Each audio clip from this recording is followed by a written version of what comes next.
খাওয়া দাওয়া আমাদের রোজ দিনই লেগে থাকে, আর তার সাথে লেগে থাকে আমাদের একটু সামান্য ঝগড়াঝাটি। এই দেখো দুজনে খাওয়ার আগে কি করছি, ভাগাভাগিটা আগে সেরে নিচ্ছি, নাহলে তো বাঁধবে ঝগড়া। Good morning everyone, welcome back to the channel রোজ নামচা। শুক্রবার হয়ে গেল, আর আজকে না ঝনককে স্কুলে কোনোভাবেই কামাই করানো যাবে না।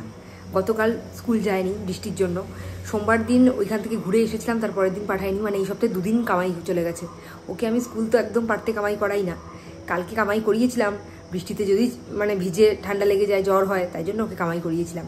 আর শুক্রবার করে তো স্কুল কামাই করানো যায়ই না। ওদের স্কুলে একটা নিয়ম আছে, শুক্রবার করে বই খাতাগুলো ওদেরকে ফেরত দেয়, আর সারা সপ্তাহে বই খাতা স্কুলেই থাকে। এটা একটা যেমন ভালো দিক আছে, একটা খারাপ দিকও আছে বলে আমার মনে হয়। ভালো দিকটা হলো ওরা বই খাতা ছিঁড়তে পারে না, একেবারে নতুন থাকে বইগুলো, কোনো অসুবিধা হয় না।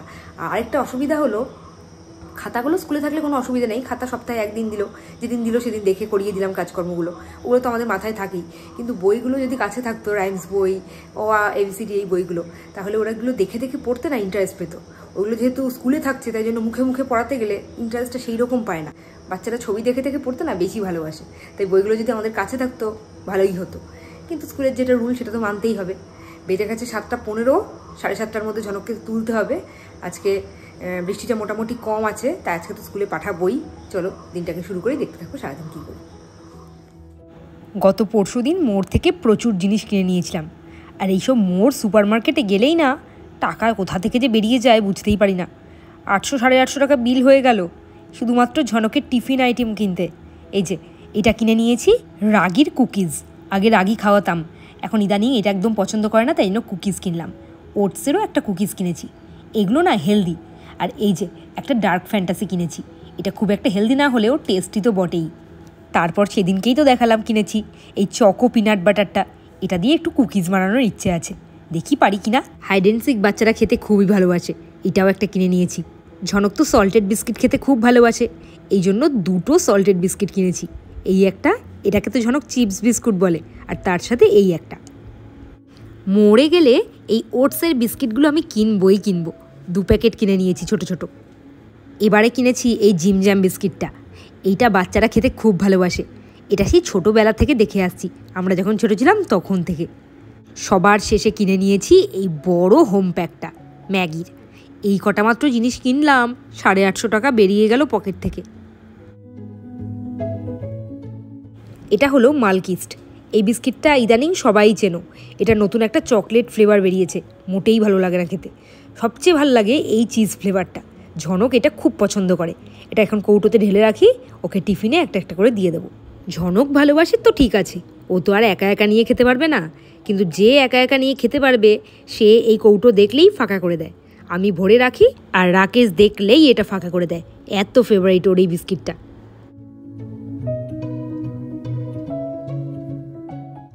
ঝনকের স্কুলের আর পড়তে যাওয়ার টিফিন একবারে গুছিয়ে নিই।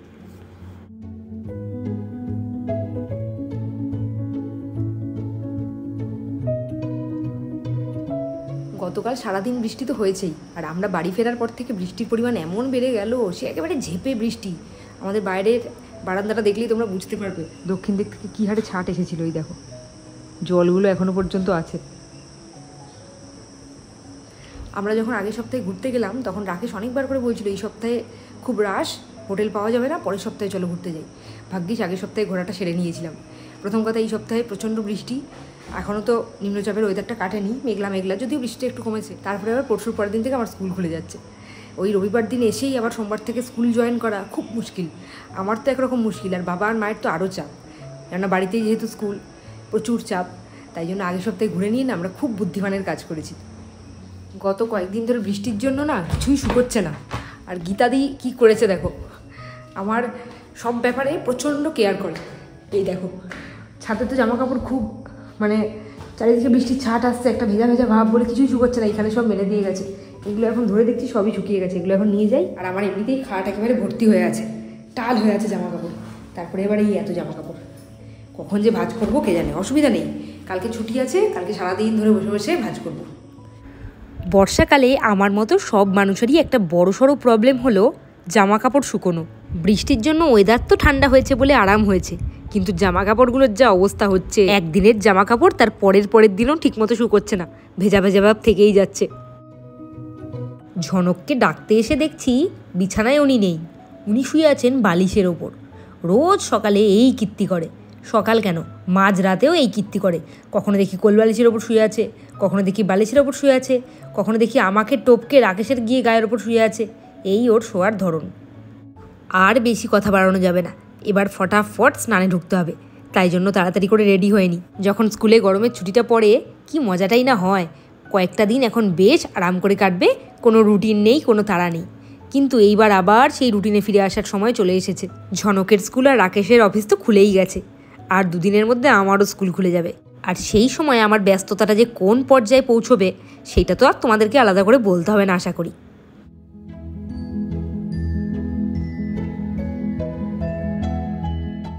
এক প্রস্থের ব্যস্ততা সেরে ঝনককে নিয়ে চলে এসেছি ঝনকের দিয়ার বাড়ি। আর উনি এসেই এখানে রেস্ট নিতে শুয়েছেন। এক্ষুনি স্কুলে যেতে হবে, সেই দিকে কোনো তাড়াই নেই। ঝনক এখন রেডি হয়ে খাচ্ছে ফলের রস। যখন খুব গরমটা পড়েছিল তখন স্কুলে ঢোকার আগে খাওয়াতাম। এখন তো বর্ষা চলে এসেছে, এখন তাই জন্য বেরোনোর আগেই খাইয়ে দিই। আর উনি এখন যাওয়ার আগে দিয়ার কাছে বায়না দিয়ার সাথে যাবে, কিন্তু দিয়ার তো আজকে রান্না হয়নি, তাই দিয়া যেতে পারবে না। এখন দিয়া আদর করে ভোলাচ্ছে ওকে। ঝনককে স্কুলে দিয়ে এসেই রান্নাঘরে গিয়ে উঁকি মারলাম। গিয়ে দেখছি মা আজকে করবে তেল পটল। তাই ভাবলাম রেসিপিটা তোমাদের সাথে শেয়ার করে দেওয়া যাক। পটলগুলো যে আগে ভেজে নিতে হবে সে তো তোমরা সবাই জানো। আর আজকে পটল ভাজতে গিয়ে যা বিপদ ঘটলো চোখের সামনে, বাপরে বাপ, একবার না প্রায় 2-3বার এই ঘটনাটা ঘটলো। বলছি দাঁড়াও কি হয়েছে। নুন দিয়েই পটলগুলোকে বেশ লাল লাল করে ভেজে নিতে হবে। এবার কি হয়েছে তোমাদেরকে বলি। এই পটলগুলো যখন কাটা হয়েছে তখন চেরা হয়নি, মানে একটু একটু করে চিড়ে দিলে ভালো হতো। যেই তেলের মধ্যে পটল পড়েছে, একটু পরপর 2-3বার হয়েছে এইরকম, পটল বাস্ট করেছে। তেলের মধ্যে মাছ দিলে মাছ ফাটে দেখেছি, কিন্তু পটল যে ফাটে আজকে সেটা দেখলাম। এবার মা খুন্তি দিয়ে পটলগুলোকে একটু ভেঙে দেওয়ার চেষ্টা করছে। পটল ফেটে বীজটা পড়েছে দেখো। লাল লাল করে ভেজে এগুলোকে এবার তুলে রাখছে। কিন্তু আমার মনে হচ্ছিল তখনই একটা দুটো টপ টপ করে খেয়ে নিই, কারণ সবজির মধ্যে পটলটা কিন্তু আমার খুব প্রিয়। আর পটল ভাজা বললে তো কোনো কথাই নেই।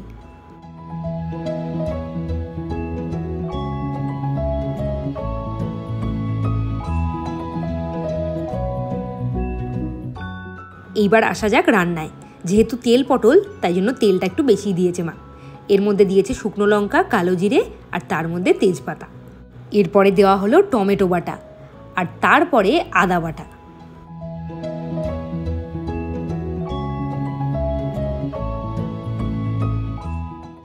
নর্মাল যে মশলাগুলো সমস্ত রান্নায় লাগে সেইগুলোই দেওয়া হলো এবার।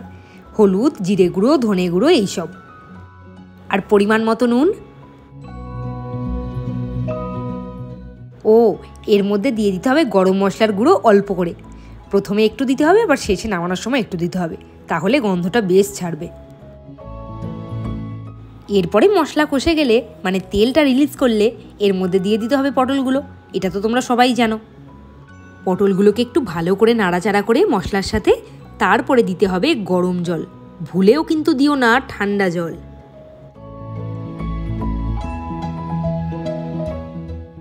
এই রান্নাতে কিন্তু মিষ্টিটা মাস্ট। নিরামিষ রান্নাতে মিষ্টি না দিলে একদম ভালো লাগে না। এই যে এটা তো হয়েই গেছে, ফাইনাল লুক দেখে নাও।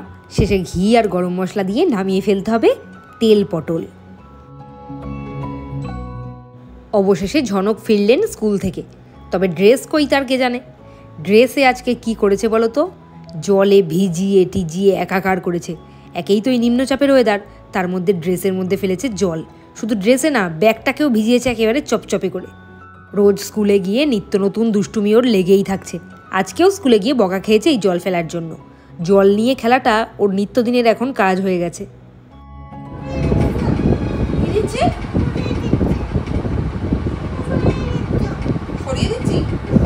আদরই করবো, তাহলে তোমাকে দাঁড়িয়ে কান ধরে বলতে হবে যে রিয়া আমি আর এসব অন্যায় করবো না। কান ধরো, বলবো না এরকম করে এরকম করে হাসতে হাসতে ভালো করে সিরিয়াসলি বলো আর অন্যায় করবো না। প্রত্যেকদিন স্কুলে গিয়ে অন্যায় করে আসতে আর বলছো করবো না, বলো আর করবো না। যদি করি বলো তাহলে বোর্ডিং এ দিয়ে দিও, মনে থাকবে ঠিক? রাকেশের তো প্রত্যেক দিনকার কাজ সন্ধেবেলা অফিস থেকে ফিরে আগে ঝনককে একটু চটকে নেওয়া, সেটাই চলছে এখন। তুমি কি আমার হেডফোনটা চুরি করেছো? হ্যাঁ, যেটা বলতে পারলে সেটা বলে বুঝতে পারি না। আমি আমার হেডফোনটা কেন নিয়েছো সেটা শুনতে চাইছি আমি। বুঝতে পারি না। আমার হেডফোনটা খুঁজে পাচ্ছিলাম, তুমি তো আমাকে বললে একদিন তোমারটা নিতে। ও একদিন বলেছি বলে তারপর থেকে হেডফোনটা তোমার হয়ে গেল? তারপর থেকে রোজই তো নিচ্ছি আমি। তার মানে তুমি ইউজ করো না, এটা মানে ক্রিস্টাল ক্লিয়ার হয়ে গেছে। আর এটা তো আমি তোমাকে 2 বছর আগে গিফট আমি এটা লুকিয়ে রেখে দেবো। তারা এতদিন ইউজ করছো কি করে? 2 বছর ধরে টানা। এইভাবে আমার জিনিসগুলো হাতিয়ে নিচ্ছে, কি অবস্থা ভাবো। রাকেশ ঝনককে পড়তে দিয়ে এসেছে, তারপরেই আমরা এসে গেছি মহাপ্রভু মিষ্টান্ন ভাণ্ডারে। আজকে আমরা এখানে মেনলি এসেছি দিদার জন্য। দিদা তো খালি নিমিত্ত মাত্র, দিদার অনারে আমাদের বেশ পেট পুজো হচ্ছে রোজ রোজ।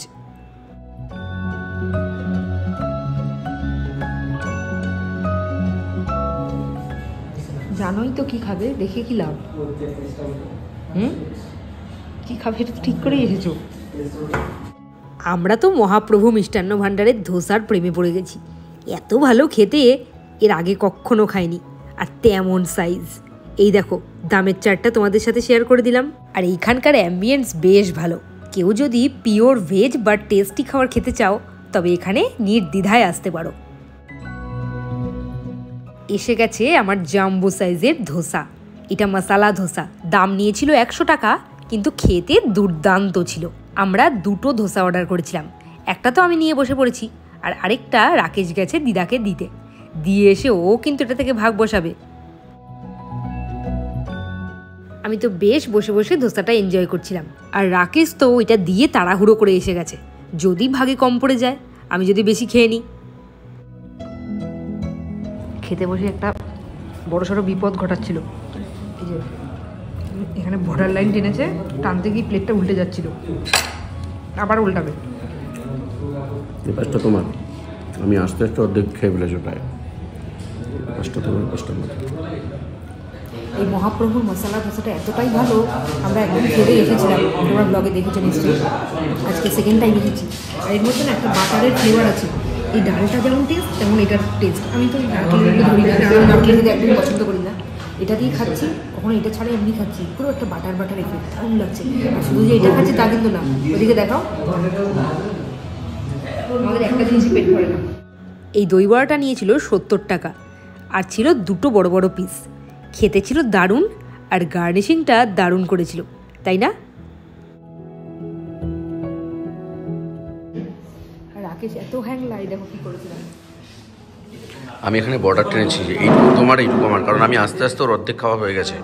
রুটি তরকারির মতো করে খাচ্ছি, এবার নরম হয়ে গেছে তো।